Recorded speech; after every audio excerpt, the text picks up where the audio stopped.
Hey guys, welcome back to the Curly Reader. My name's Amanda, and today I want to share with you all of the books that I read in the month of February.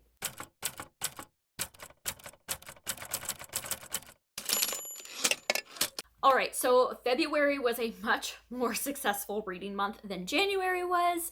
I read just a lot of really good books in February, and I'm so excited to get to share those with you. During the month of February, I hosted, along with Angie at Science Mama, the Historathon, which was a historical fiction based readathon for the whole month. And so I'm going to be, most of my books fall into historical fiction, but I do have a couple of outliers in here as well. So as far as the number of books that I read 13 books in February. Of those books, 2 of them were 2-star reads. I had 4 3-star reads, 2 4-star reads, and then 5 5-star reads. Like 5 in 1 month. I'm so excited. All right, as far as other stats go, I had 5 books that I read physically with my eyeballs and 8 books that I read with my ears. I had 5 books that I currently owned and 8 books that I got from the library or borrowed from like Scribd or some other place. 5 of them were middle grade, 3 were young adult, 5 were adult, and I had 2 graphic novels that I read. So that's kind of where all my stats fell. So let's get into these books. I'm actually going to go in order of rating, like from my least favorite and build up to my favorite books of the month. So the book that I read this month that I liked the least is Karen's Worst Day by Katie Farina. This is an adaptation of the Babysitter's Little Sister series. This is number 3 in the series. And I think I've just come to realize that while I love the Babysitter's Club graphic novel adaptations, the Babysitter's Little Sister graphic novel adaptations are not my cup of tea. I do not like how bratty Karen is in these books. She is mean and she is not kind and she gets away with being mean a lot of times, and I just don't like it. I don't like the vibe of the book. It just did not work for me. This book follows Karen when she's having a really bad day, and because she's having a bad day, she starts taking it out on her family and some of her closest friends, and it just was not good. And I get that this is realistic for a lot of kids. Like, this happens. Like, they act out. They say mean things. But I don't want to reinforce that towards my kids. And I felt like in this book, the resolution of that conflict was not well done. She pretty much said, "I'm sorry," and it was done. And it wasn't quite enough for me. And I had this issue with number 2 in the series as well. So I'm just thinking that maybe these ones are not for me. I gave this 2 stars. All right, my other 2-star read for the month, I'm very sad to say because this was one of my most anticipated reads of the year, and that is Muse by Brittany Cavallaro. I was not a fan of this book. I read this in my Historathon reading vlog, so you may have heard some of this there. But this is a YA historical fantasy novel that follows our main character, what's her name? Claire, whose father is an engineer, and he has been basically hired to create a weapon. This novel is set in 1893. And it is an alternative history book where America is a kingdom instead of a democratic republic. And so the area that she's in, they're getting ready. It's kind of like the Midwest, right? It's Chicago area. And they're getting ready to have the World's Fair. And her father is making this big weapon for it. And her father thinks that she has these powers, and so he basically keeps her prisoner and makes her his muse. And this whole book was pretty much a very big feminist manifesto, as far as the women need to stomp on the men are all out to get the women, and the women need to rise up and take what is rightfully theirs. And it just really rubbed me the wrong way. I was not a fan of it. I felt like the romance in here was like not believable at all. I didn't care about any of the characters. I just felt like it had the potential to be a really interesting, fascinating read, and it was not. And so it got 2 stars. I was not a fan. All right, next, let's talk about another graphic novel that I read. This is just a graphic novel. It was a cover borrow at the library, cover read for me. I saw this. It's Hidden by Loic de Villiers and Mark Lozano and Greg Salzetto. This is actually translated, I believe, from the French. And it is a graphic novel about a grandmother who is telling her granddaughter a story about how she was hidden during World War II and what kind of happened to her. It's very, very short. And while I appreciated this is definitely on the low end of middle grade. It was very, very simple story. It was kind of one of those World War II stories that got a happily ever after in a way. And it was just it didn't go there enough for what I have seen other middle grade books of the same sort do. So this one got a very low 3-star for me. All right, next. I listened to The Culdesac War by Melissa Ferguson. This is a just clean, light romance book. I read The Dating Charade by the same author last year and really enjoyed it. I thought it was really cute. I didn't like this one quite as much. In this one, we follow our main character. I don't remember anybody's names because that's who I am as a person. If you're new here, I just don't. So our female character, she is in the theater. She just kind of enjoys kind of the nomadic lifestyle. She never really stays in one place for very long. She bounces from job to job to job. She has a very flitty lifestyle, if you will.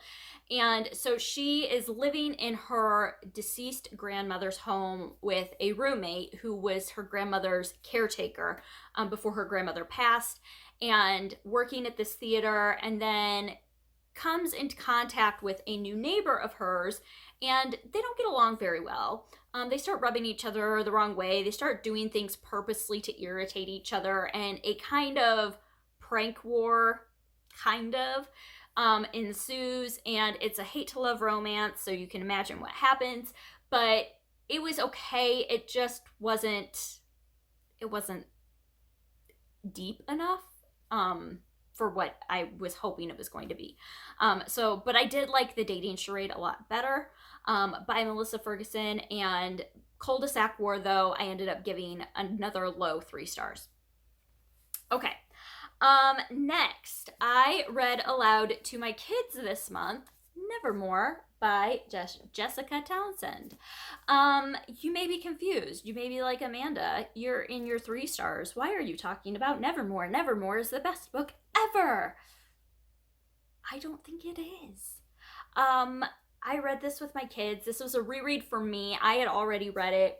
Then I read it with my kids. And after rereading it, when I read it the first time, I kind of felt peer pressured to give it a higher rating than I really felt like it deserved, because everybody loved it. And I was like, well, I have to love it because everybody else loves it. And after I reread it, even, I was like, I don't love it. I just don't. I feel like there's so much of this book that is very muddled and not clear. My kids were really confused a lot of the time. And I have a 5th grader who should be able to understand this. And she was like, I don't get what is happening, or I don't get, there's a specific part of the book that she really didn't understand. And I'm like, I remember when I was first reading the book, I had to reread the section 4 times before I understood it as an adult. And so I didn't like that. I felt like the villain was just not, there wasn't enough backstory to the villain. There was a lot of this book that I just didn't love. And so I ended up actually decreasing my rating from what had been a 4-star read down to a 3-star read after I read it in February. So don't hate me, but this just is not my favorite. I still, I think it's good. I still think I want to try the 2nd and 3rd book because I've heard that it gets better as it goes on. But that's how I feel about Nevermore. All right. let's see, what do we have next? Next, I have The Nesting Dolls by Alina Adams. This is one that I was very highly anticipating reading. I read this as a multi-generational book for Historathon. This follows three generations of a family, but they're not like back-to-back generations. So we like follow the grandmother generation. So we follow like present day and then her grandmother and then her grandmother's grandmother. I don't know if that makes sense. So there's a storyline in the 1930s, a storyline in the 1970s, and a storyline in 2009. And it deals with the first two storylines are in Odessa, which I believe is in Russia or the Ukraine. In the story, it's in the Soviet Union. And then the last story is in Brighton Beach, New York. And it follows these different generations of these women and how their relationship with men, basically, and their husbands, and how they ended up with the husbands they ended up with, and how each of them had somebody that they thought they should be with, and how they ended up with somebody else. And it was very interesting. The first, like the 1930 and 1970 storylines, I liked a lot more than the 2019 storyline. That one I thought was like the weak link in here.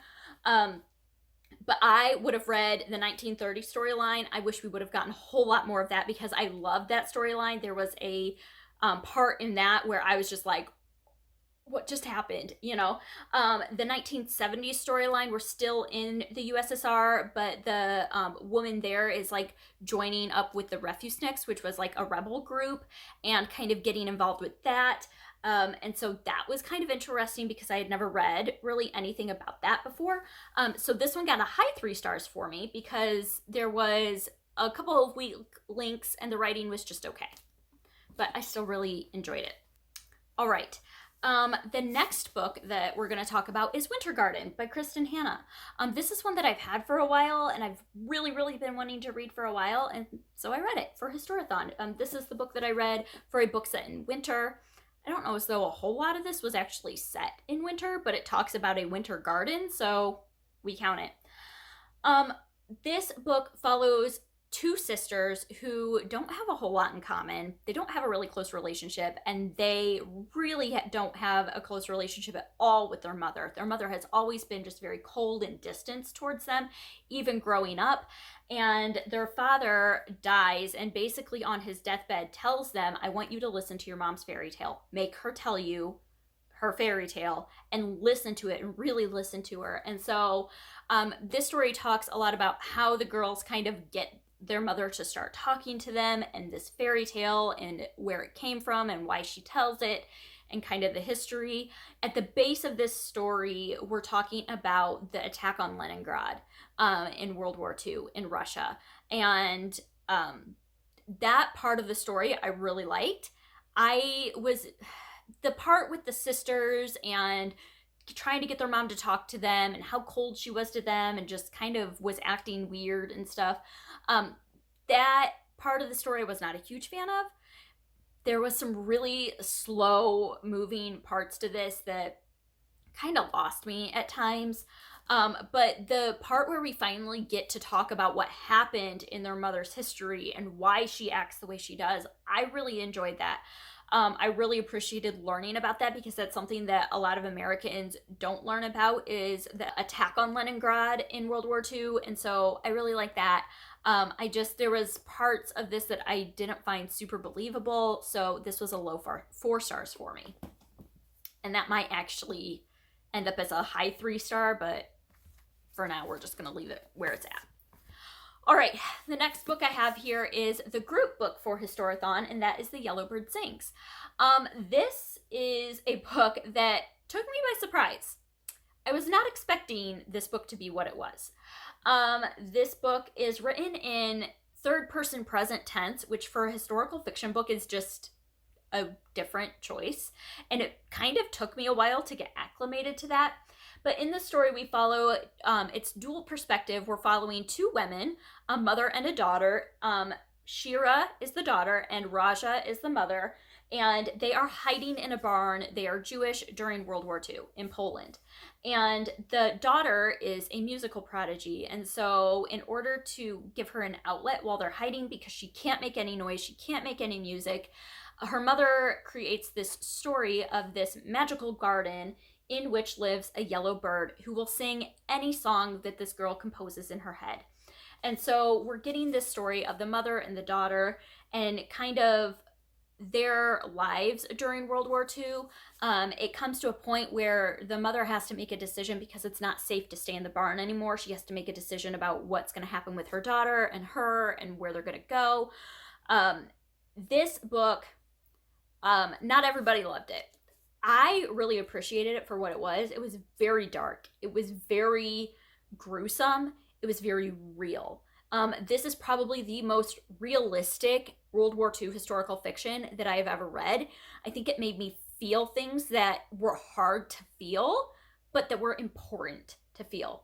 I would say definitely, like, there are trigger warnings in this for rape and miscarriage and just, I mean, those are the two big ones, but it was horrific in some circumstances to read about, but there was also hope in it, and I really just appreciated this for what it was. I will say that the girl in here, she's supposed to be 5 when the story starts, and I definitely do not feel like she was written like a 5-year-old at all. I feel like she was written more like an 8-year-old. And yeah, so there's that. But definitely I'm glad I read it, and I will definitely remember this book for sure. That one got a 4-star for me. All right, and then we're moving into my 5-star reads. Hold on, I need a drink. Okay, 5-star reads. The first one, Lovely War by Julie Berry. This book was so much fun. It was so good. This is a story about, this is a story all about how my life got turned upside down. No. Anyway, this is a story about World War I. And it is very, very uniquely told in the fact that it is told from the point of view of the Greek gods. So they are telling this story. It's told from the point of view of Aphrodite and Ares and Hades and Apollo. And I want to say there's one other one, but that might be it. And so you're learning the story of these 2 different couples who are living during World War I and how they meet and their love stories. It's really a romance novel set during war, and it's so unique. I listened to the audiobook for this, and each Greek god or goddess had a different narrator, and I love that because you could really tell what you were supposed to be keen in on in those chapters, whether it was a story from Aphrodite's point of view, where she wanted you to focus on the love and the romance in the section, or if it was told from Ares' point of view, you were supposed to be focusing on the war. If it was told from Apollo's point of view, you were supposed to be focusing on the art that was being discussed, because 2 of the characters are musicians. If it was told from Hades' point of view, it was, you were focused on death. And I love how just brilliantly Julie Berry wrote this, and how she just wove all those different themes together through this story. And underlying this, you have the story of these Greek gods and their interactions with each other. And it was just brilliantly done. I loved it. I thought it was fantastic. You should try it. I don't know as though everybody's going to love it, but I personally thought it was just fantastic. All right. Another one I gave 5 stars that is not everybody's cup of tea, but it worked for me. And that's Codename Verity by Elizabeth Wein. This is also the book that I read for Chantel at An Intentional Life. Her Read Your Bookshelf challenge for February was to read a book with red on the cover, and so I read this. But this is the book that I read for a book with no people on the cover. And this I loved. I really didn't know hardly anything about this novel going into it, other than it was about a female pilot that went down behind enemy lines during World War II. That's all I really knew.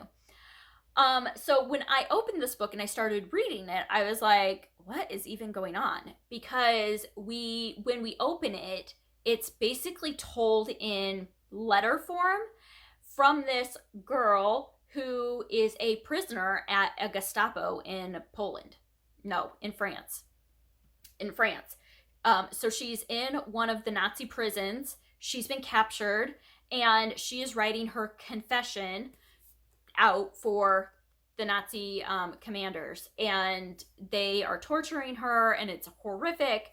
But at the same time, she has just this wit and sarcasm and snarkiness to her, and I thought it was hilarious. Like, it had me from page one. I was like, this is so funny, and not funny as in funny haha, but just funny as in witty, because like I said, that sarcastic witty humor, that's my type of humor.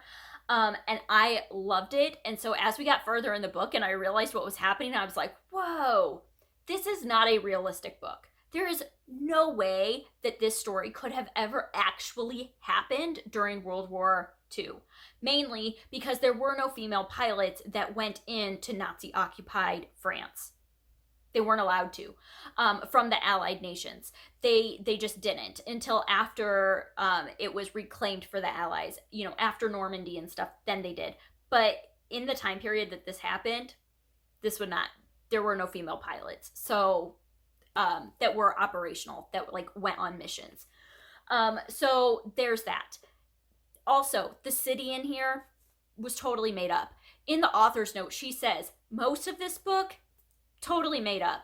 And so after knowing that, I just appreciated it. I loved it. I took it for what it was. It's not historically accurate in any way, shape, or form, but I found it highly entertaining.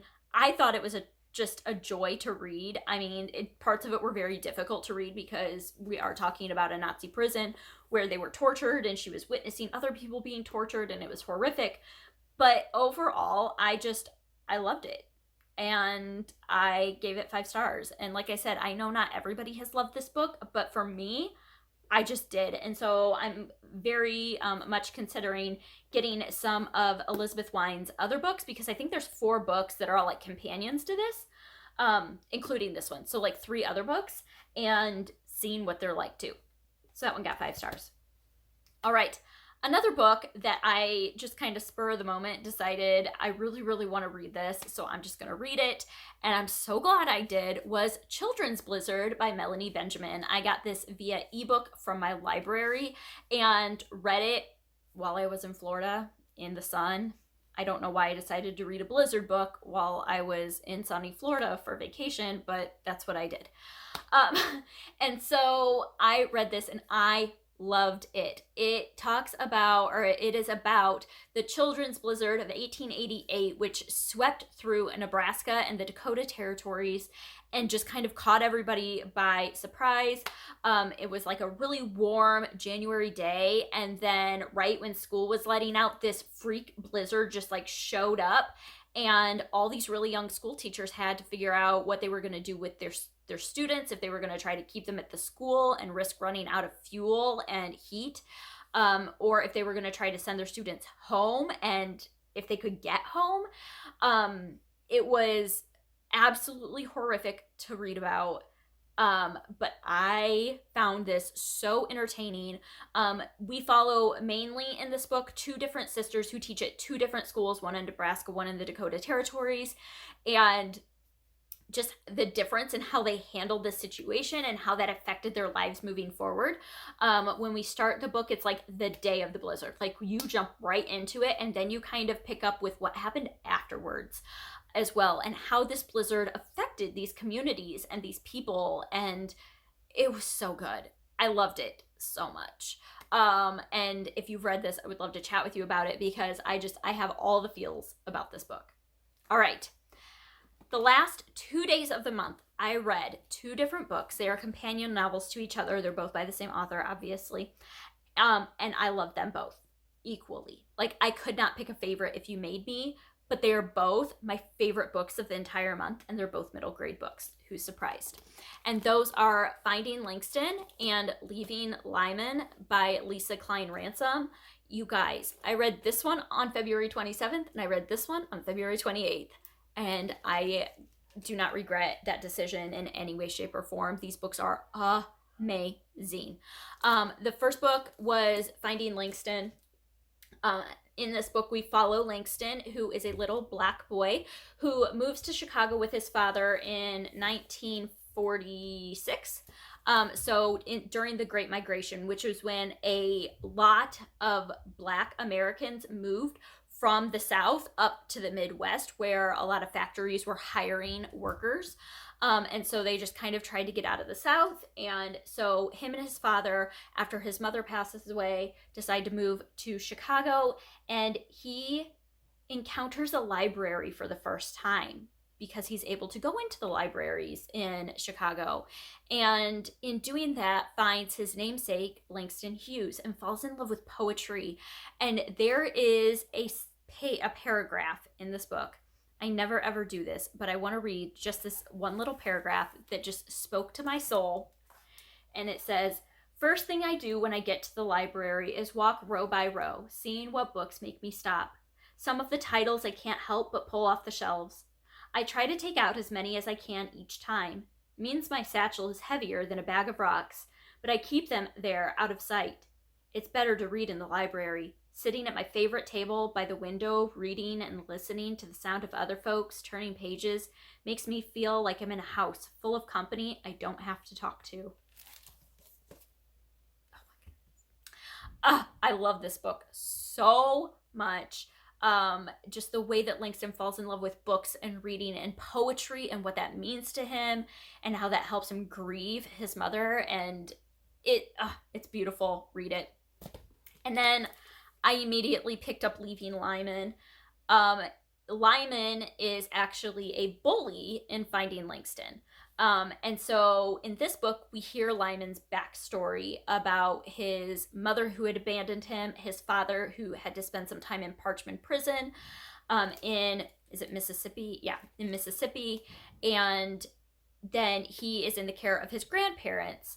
After a while, they have to move up to Milwaukee, and he is kind of in the care of his grandparents and then his aunt and uncle. And then eventually they call his mom, and his mom has to come get him because his dad, is kind of not super reliable.